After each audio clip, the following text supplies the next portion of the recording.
What's up, guys? I'm Jeff. I'm Alyssa. And welcome back to the Real Life Podcast. Fun and special episode today, and we are talking specifically about calling. If you have listened to us for a while, you've probably heard us talk about mission and calling and our giftings and talents and how we can distill that and cultivate that kind of in bits and pieces, but I don't know we've done a full dedicated episode on kind of how to find your calling or how to find kind of your mission. And so that's what this episode is going to be on. And the reason I thought of it is one of our most recent episodes, we were talking about burnout, and we were talking about one of the best ways to prevent burnout, which is so that people don't usually connect these dots, but I think they're very connected. And one of the best ways to prevent burnout or exhaustion or depletion or just like kind of you kind of feeling like you're running on empty and having no meaning or purpose is to actually know what the Lord has for you and where the Lord has you.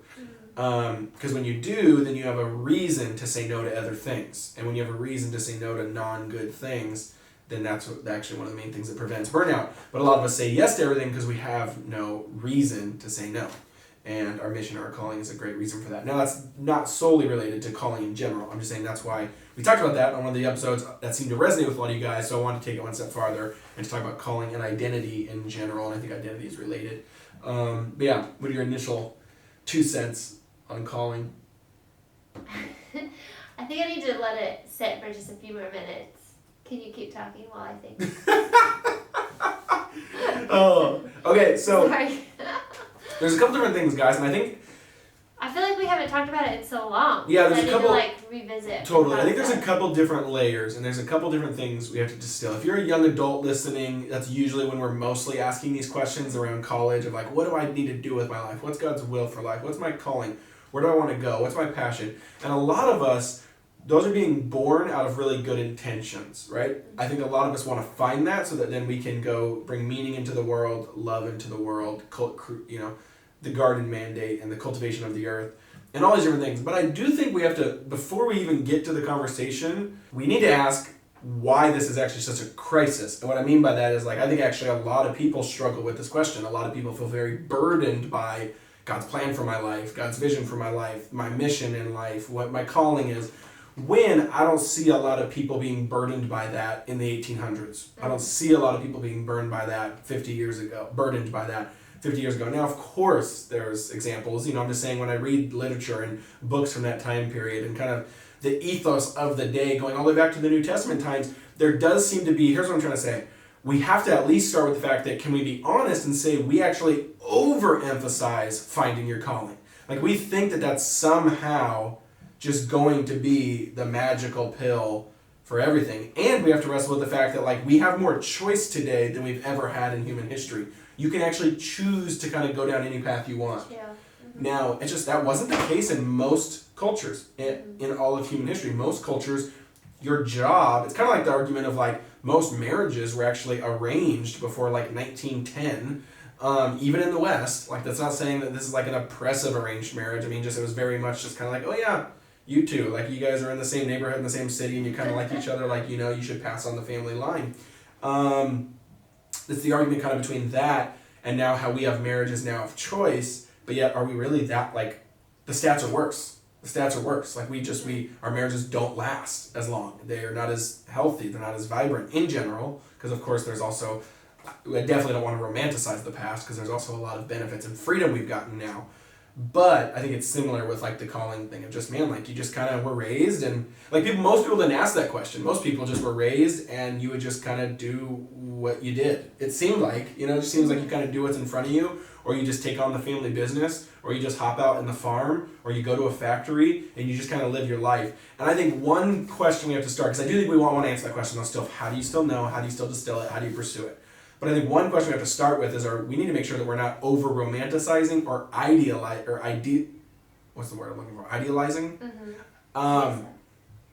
Calling to the point of that this is somehow going to be the thing, that if I can just get a good answer to this, then I'll have all the meaning and depth in life I'm looking for. I will say that. I feel in high school and your young adult, I feel in the West it is such an emphasis because people are asking you, are you going to go to college? What are you going to major in? What are you going to do after college? And so I feel it is a huge thing, what are my giftings? What is God calling me to? What are my passions?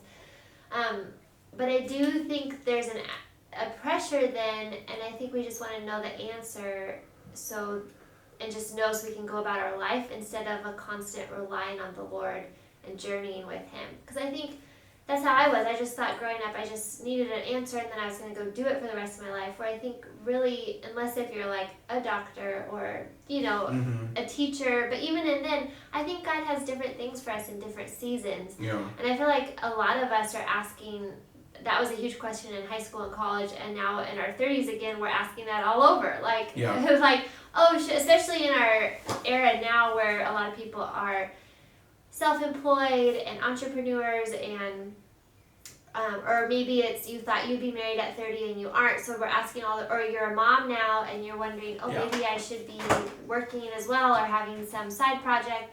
And so I think it's like, in a way we can always be asking ourselves that question, like, Lord, what are you calling me to? What are my giftings? And I think I know what you're talking about. This is kind of a side note, but I think it's kind of a question that we always ask in different seasons, but it's good to always be asking that because it causes us to really rely on the Lord and to journey with Him and to listen to the Spirit and what He calls us into in different seasons.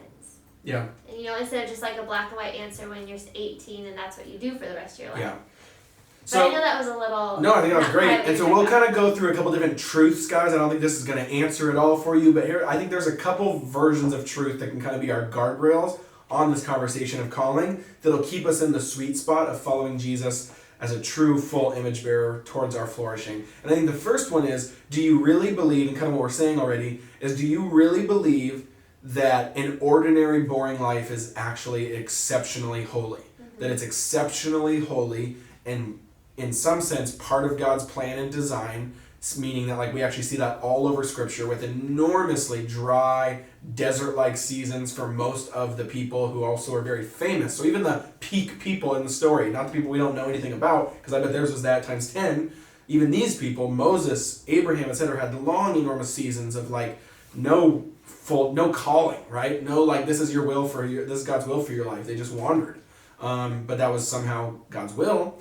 And God's kind of calling, even though it just didn't feel like that. So I think the first question is, do you really believe that God's vision for walking with His Son for you is in some sense exceptionally ordinary and boring, and that is holy? Like the actual act of just getting up every single day and living in genuine humanness pointed towards Jesus in grace and being aware of the Spirit in whatever present job you are currently, in whatever present season you are, that's holy and that's beautiful and that's to be celebrated. So I think we have to start there, because I think a lot of us have this subtle thought in our mind of like, I'll just wait till I get to my dream job where I'm paid to do the thing I love, or just my dream place where I move to the place, or whatever it is. Like a lot of us put our life subtly on hold. We don't actually go that far down that road because then it would be too obvious to us, but we do like a subtle pause to our life in regards to following the Lord until X, right? Or at least being more serious with Him or whatever. And so we have to be very careful to not Hollywoodize our life. Like it does not play out like a movie. It's not 2 hours with a lot of moving cuts and noise and soundtrack and that. It's a 50, 60, 70, 80, 90-year life with a lot of sleeping and eating and boring and mundane. But the whole life is holy, and the whole life should be pointed towards Jesus. So I think that's the first start, because that can get you into a place, I think, of contentment, rather than like an angsty entitlement. Because I think there's also a lot of entitlement today of like, I should be able to find the job that I'm passionate about and make a lot of money in, right? And that I can like life hack my way into being the best person at this thing. Especially when you see young 20-year-olds like Facebook, all these people making it big at age 20. It's easy to believe that way. I do think the social media stuff has exacerbated it, that's for sure. Or YouTube. Or, yeah. I'm just having my thoughts. No, I love it. And also, I'm kind of sad our lives aren't like a movie, because I remember when I was in college one morning when I was walking to class, I was walking down the stairs and all these birds were chirping and singing, and I was like, man, it's like I'm in a romantic comedy. How wonderful would it be if people just followed me and sang throughout my life? Like when I was happy, there's like little happy songs. Yes. Sad is like the piano. Anyway. Okay, and then so this is convicting for me too. And then the second thing I would say, I'm just going to kind of go through runs of truth and we'll riff on them. I think the second thing is your life. Add more to the first. Go ahead. I'm just going to add one more thing. I think too in the wilderness desert seasons of like waiting, we have to realize too that even when we do quote unquote arrive, whether we get the dream that we've always dreamed of, the job we've always wanted, the family we've always wanted, whatever that is, even when we get there, it's still life. And there's still hard things about it. Our work, like our job, it is work. And there will be like tears and sweat. And you know, like it's not like once we get that thing, then everything will fall into place. Problems, It's like, no, what was going on in the wilderness was preparing us and teaching us and cultivating our hearts so that when we get to that place, we continue to walk with the Lord and are continue to be sanctified and continuing to, whatever, but we rely then on all that God taught us in the wilderness season and the promises there, and that carries us through then when we work and when we have a family and all these things. So I think it can be very disillusioning to think, oh, once I have that, everything will be wonderful. And it's like even in that, it's life, and so there's going to be hard things about it. Yes, and then the second thing, which is actually related, I think, to what you just said, which is perfect, is life is not just one hard red line where you go from like, I don't know my calling, and then I'm in my calling. Right. It actually is a lot more like 74 steps of obedience, and then you stumble into it and look back and realize, oh, I'm doing something I love. That's so good. And those are very different. Mm-hmm. A lot of us want to we almost want to wait for it to show up, and see it, measure it, touch it, smell it, feel it, and then say, okay, I'm going to jump in and do that now. Yep. When in reality, God doesn't work like that, and the world doesn't work like that. The world is just a maze of choices, but then I think with the Lord, it's a cousin of that, which is a maze of obedience. Mm-hmm. That you are in this maze, and you are called to obey every moment in the present, and that'll take you to peculiar places, and places you might not see as connecting. But at the end of the day, like this, and guys, we have so much data on this, we have to let it show us that it's true. In the sense of like every single person who is 50 and more like what we would say in the spot that we would want to be in, or just like, they seem like they're really fully themselves in like, and doing what they love, I guarantee you, every single one would look back and say, oh yeah, over the last 30 years, I got here by kind of just saying yes, or by this one thing that I didn't think was related, but I jumped in on. And then 2 years later, I met this person. And then that took me to a job where I was working the night shift, even though I didn't super love to, because that was an act of obedience. Like they all add up, they all connect, and then they take you a direction and a trajectory. And I think life's more like that. So you have to really ask yourself, do I see life more as just this land and water, in the sense of just like I'm on the land and then boom, I'm jumping in the water of my calling and I'm swimming now? Or is it more just like a maze where you're just kind of opening all these doors of obedience, only seeing what's in front of you, but then actually really receiving that with obedience? I think a lot of us, we get so disgruntled. We've so de-holyified, it's not a word, but we've so de-holyified our work in the present because we're so wanted to be so much more magical, promising thing. It's like just the work is the work. That includes, pulling the weeds in your front yard. That includes serving your neighbor. That includes working at the community center. That includes the night shift. That includes the hard part of your job, the easy part of your job. The work is holy. The work is holy. We're image bearers. There will be thorns and thistles, right? The curse says. But even before that was the vision for work of an image bearer, creating and cultivating. I will say though, within that, yes, but also I think when you're doing what God has created you to do, when you're living in your strengths and your passions, there is this like, I don't know, maybe this sounds like so not you, but as in Jeff, but like it is a little magical. Like I'm not saying there's not thorns and thistles and it's hard, I agree. And it definitely takes faith and courage. But when you like have that moment of, oh wow, this is like the sweet spot. This is what God created me to do. I'm living in and I feel like, not that that's like your whole life, it may just be these like little moments, but I feel like when you have that, it's a real gift. And I think just what you're saying, babe, like it's a maze. I think when you throughout our life, like God has created us all uniquely and individually, and He's all given us a purpose. I think there's a big purpose of like bringing His kingdom to earth and like sharing the gospel and discipling. But then I think it's like also we're each given a purpose for what He wants us to do on this earth, and it's unique for each of us. And oh shoot, my mind just went blank. And so I think that throughout our lives, there's people that speak into it, and they tell us like, oh, hey, this is a gifting you have, or I see this in you, or I think you're going to be this, or like little things. Like when growing up, I would always have to write thank you cards to relatives for holidays, like after getting gifts, and instead of just saying thank you for da-da-da, love you so much, Grandma and Grandpa, I would just write like 3 pages. Yeah. And my grandpa told my mom when I was like 7, he said, you know she's going to be a writer, right? And that was when I was 7, and I'm an author now. And so I think there's like these little things that we may not realize but get spoken over us. And then as we journey through life, as we keep taking the risks, as we keep stepping out in faith, because just because we have that calling or that gifting doesn't mean it's easy. Yes. Like for the giftings God has given me, it totally takes me out of my comfort zone because I feel very weak in it, and I actually almost feel like that's a huge sign too. More like we want our calling to put us in a place of comfortability or success or when there's a version of the true calling that Lord calls us to is usually a little bit more risky, exposed, vulnerable, and kind of stretching. Like even now, my hands are sweating, but it's just I think, but God does that so that we rely on Him and not on ourselves, so that it's all for His glory. And anyway, and I think as we live our life and say the yeses to what God gives us, then we look back and we're like, oh, yes, I see that. Oh, okay, Lord, that's how you made me. Oh, when that person said that, that's what that meant. And so I think it's really cool the older you get, when you do step out in faith and say yes to those certain things.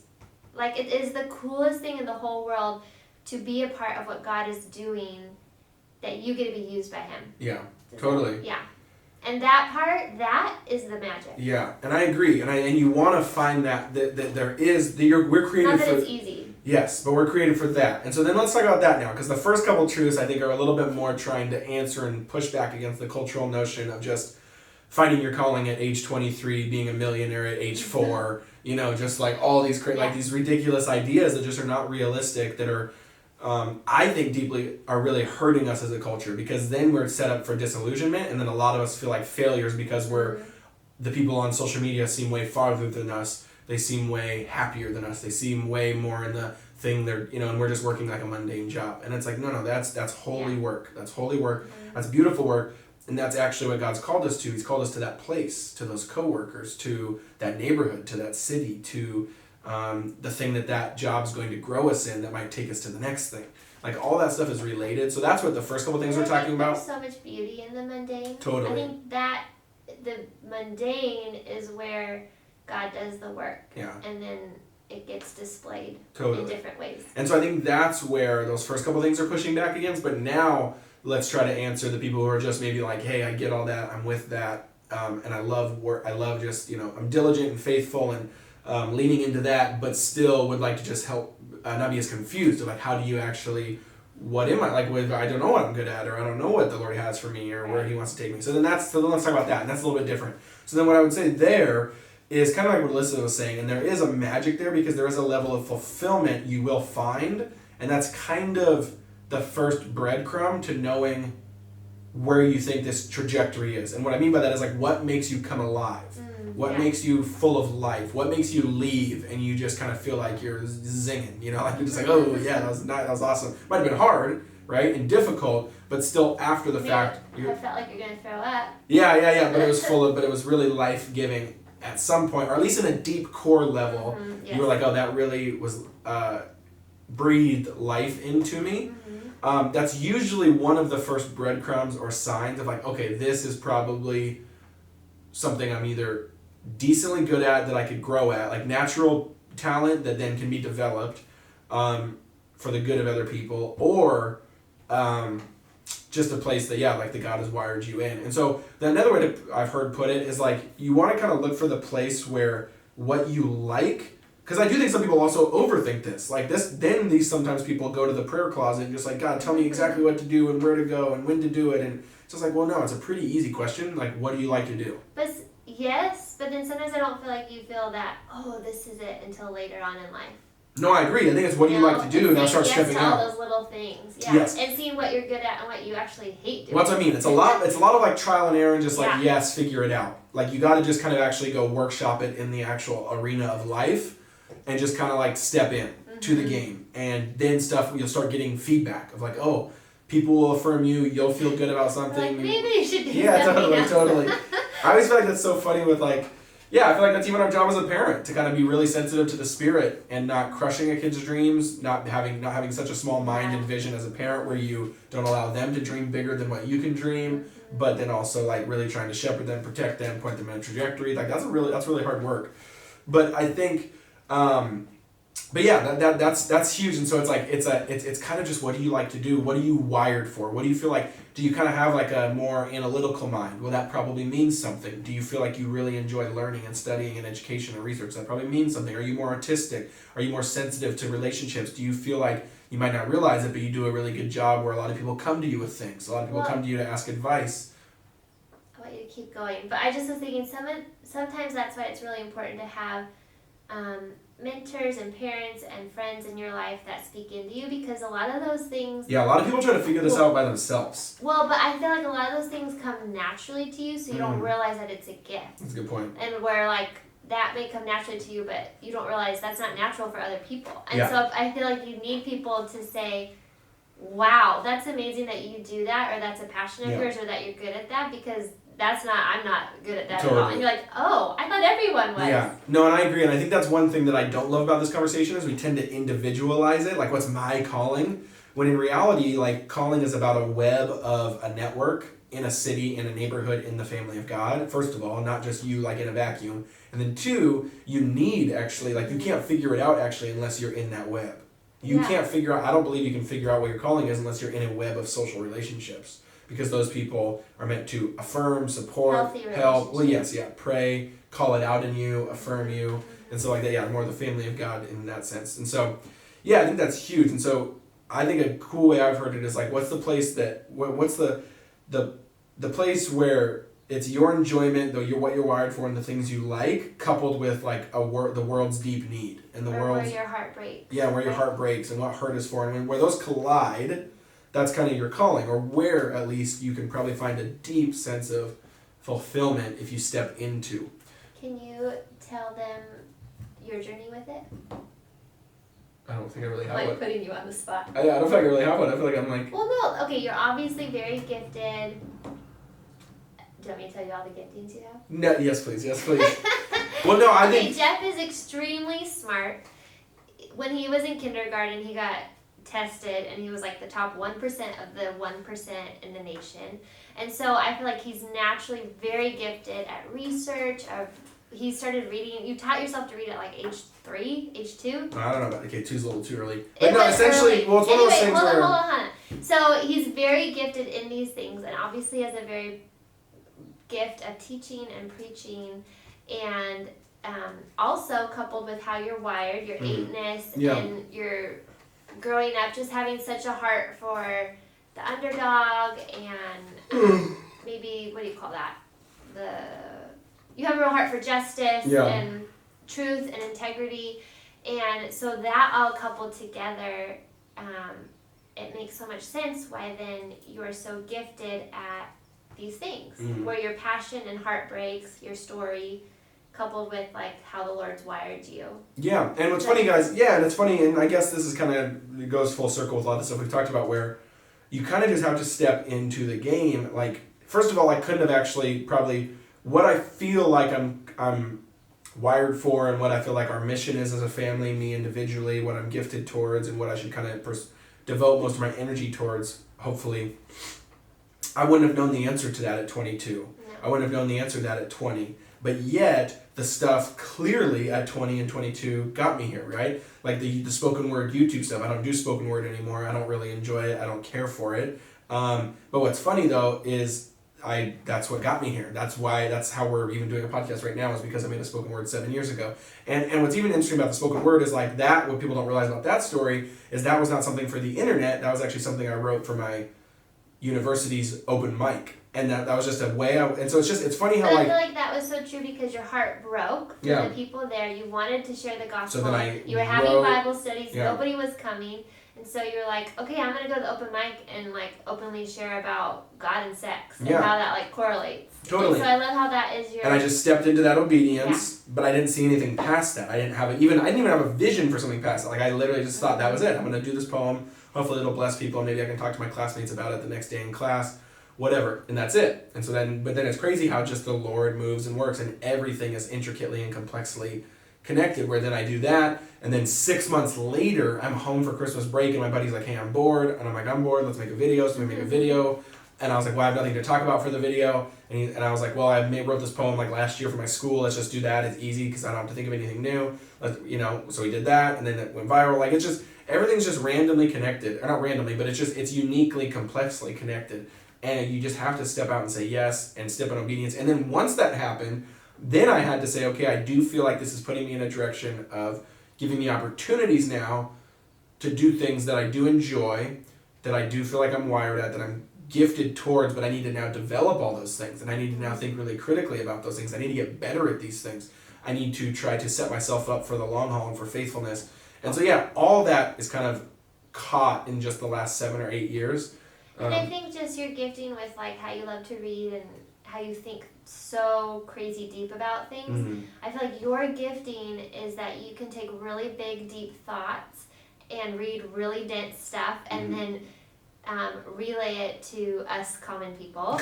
I always say, babe, I'm the common person. Just tell me what you're reading. Give me the clip notes. And so you have such a gift for that. And I think like you said yes, the last 7 years you've said yes to speaking so much, and I feel like it's like the 10,000 hour thing, like over that God is totally, you've learned to just become an even better speaker and to serve people through that, and it's just been a really beautiful thing to watch. And so all that to say, sometimes it's encouraging to hear a story or like an example of how does this actually work, and I think so often we long for just the black and white answer, like, Lord, just show me exactly what I'm going to be in 10 years, what you want me to do, but really it is a journey, and saying yes, and sometimes saying no, and having people speak into your life, and I think it's just so cool to see how the Lord has made you, and the opportunities He's given you, and how you've taken risks and courage to say yes and step out and do that, and how the Lord is using it crazy for the kingdom. Yeah, and I think that's a good point. Is I think a lot of us want the heavens to open up and God to just shout from heaven, "This is your calling." When it shapes up a lot more to be like following breadcrumbs. Yeah. You just see one little nugget on the ground, and then you see kind of this line, and you're like, it takes so much faith, right? Yeah, exactly. And like, oh, that's going a direction, and that looks yummy. That little snack. I'm gonna grab that breadcrumb, and then you grab the next breadcrumb, and the next one, and the next one. You kind of slowly put one foot in front of the other. It's more like that than God saying, "Here's your calling." Finding your calling is following these little pieces of like dust and specks of bread. And I think a lot of us just don't treat it like that, you know? Yeah. And so I think that's huge. And so well, that's a lot harder answer than here it is, or here's the answer. A doctor, yeah, this thing, exactly. It's like you gotta just follow the breadcrumbs. And then on top of that, even once you find it, then like what Alyssa said, then it actually takes a decade or more to get decent at it. So I believe you can actually have your calling and suck at it for a while. Like I like that's true. Just because it's your calling doesn't mean you're going to be extraordinary at it. You have to hone your craft. Yeah, we have to. I just think we have to get back to the art of like believing and working on our craft. Like just getting people that want to get better and better and better in small incremental ways, and that maybe in 20 years you'll be a decent chef, right? Or a decent writer. That's for me. Or a decent you got to just keep faithfully applying yourself over a really long period of time, and that's what makes you stand out too. The beautiful thing is the Lord works always through every single season. He only asks us to say yes and step out in faith and to do the work. Totally. And then He takes care of the rest. He is the one that is in control, and He bears the fruit, and He's the one that works. And so even if we're just like okay at our craft right now, that doesn't mean the fruit of it is okay. He can still do crazy, awesome things through it and bless other people. Well, but I think that's the cool thing is that it keeps us humble then to really rely on the Spirit, to ask for His help, to not become prideful in it. And well, I feel like it's totally... and then to be like, oh wow, Lord, like that was so cool that you used me. Look what you did. Instead of saying, wow, look what I did. I'm so great and mighty. Totally. I feel like it totally exposes this whole nother realm and layer of complexity to like God's sovereign storytelling and how grand and incredible he is and doing a million bajillion things that we can't even see. Because like even like, again, I'll just use an easy example with me of like, yeah, like it's crazy how he uses the things that you then look back on and you're like, oh, I wasn't that good at it then. You know what I mean? Like, because it's like I feel like even so like my first book that I wrote, I feel like just pure skill, I feel like I've gotten a lot better at writing since then. I feel like I've gotten to become a better writer. I've been able to distill ideas better because I wrote that 6 years ago now.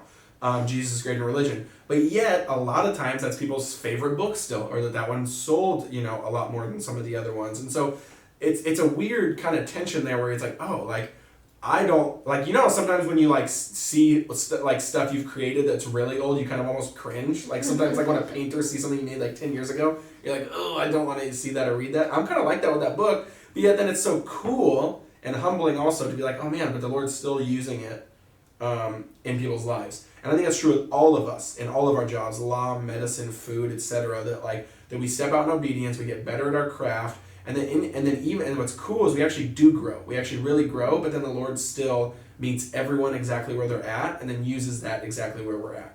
You know what I mean? And I think of that verse. I'm actually thinking of a clothing brand by our friends, but it's based on a verse. I think it's in Ecclesiastes. Walk in love? No, Steph and Neil Jolly's. What's theirs? For such a time as this. Oh yeah. Is that the name of the brand? Yeah. Yeah. Shout out to you guys. You guys might be listening. Yeah, we you guys love are the you best. guys. Clothing brand check sick, them out. by the way, you guys. Go look that up. Anyway, but that verse, for such a time as this, like we were each created for such a time as this. God has given you a calling. God has gifted you with your specific strengths and giftings, and he wants to use you in this exact moment. And I'm not saying like, yes, we hone our craft, yes, we learn along the way, but he's also using you today. Yes. And like, I just think, babe, of that book and that spoken word, that was the message that God wanted for that season, for that year. And it still is bearing fruit, but like, that was the message God wanted to share, and he chose you. Yeah. And I think of us now, like, I mean, everybody, that God, not only like you wake up and God he's already been at work all night while you've been sleeping, and then we get to wake up and be like, hey God, what are you doing? What do you want me to do today? What are you already doing? And I can step in and be a part of it.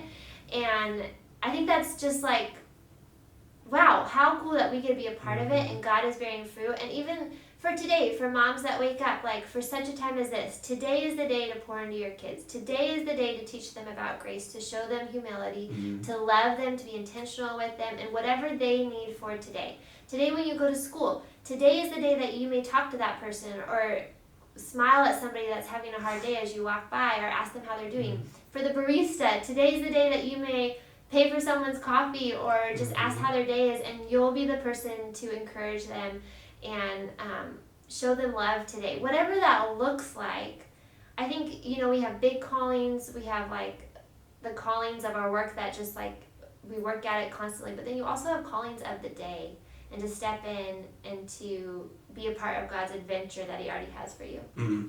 Gosh, she's preaching. She's preaching over here, dropping bombs. We're actually going to end on that. Also, thank you, Haley, for my coffee today. Oh, yeah, that's right. It was if you listen, okay, amazing. Real life. Yeah. Real life. Jeff gave me a break today. I was going to I brought these cards to write to people. I was going to journal. I was going to go to my favorite coffee shop and just have a moment to really reflect. And I got in the car, started driving. This worship song came on, and within 3 minutes, I just started bawling.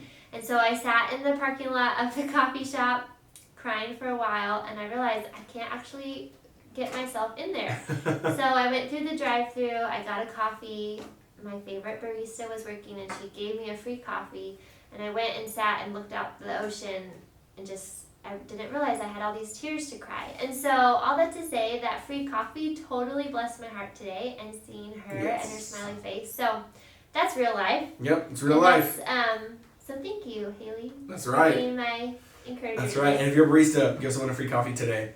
Or if you're going through the drive-through line, maybe bless them. Yeah, exactly. Yeah, bless the barista. Yeah. Tell them thank you. Give the barista a free coffee. That would blow their mind. That'd blow their They're mind. probably copied out. But hey, we love you guys. We hope you're encouraged by today's episode. Please let us know on Instagram, social media, what stood out, how the conversation's going, how we can continue the conversation with you guys. We love talking about this stuff. And we're all on the same journey together of just trying to figure out, man, this life and the human condition and walking with the Lord and what it means to be human. And that with that, a huge part of that is, why am I here? What's my purpose? What's my calling? Where am I going? What am I doing? And so we hope this episode was encouraging for you on that. So we love you guys. Talk to you later.